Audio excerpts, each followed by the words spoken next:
Syederalun, sepanjang tahun 2021 atau sejak bulan Januari hingga Desember, Kantor Imigrasi Kelas 2 TPI Langsa menerbitkan paspor sebanyak 768 lembar. Jumlah itu jauh dari yang ditargetkan sebanyak 9.150 paspor. Sedangkan jumlah paspor pada tahun 2020, Kantor Imigrasi Langsa telah menerbitkan paspor sebanyak 2.833 dari target sebanyak 9.150.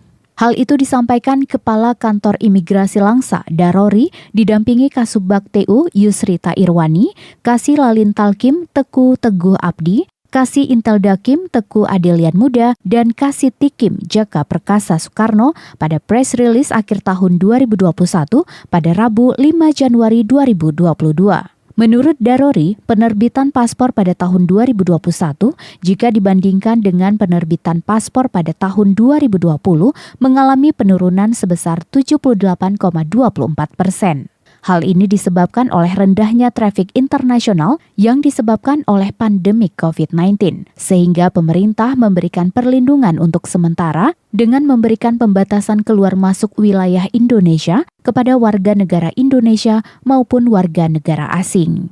Dari Langsa, Zubir, Serambi On TV.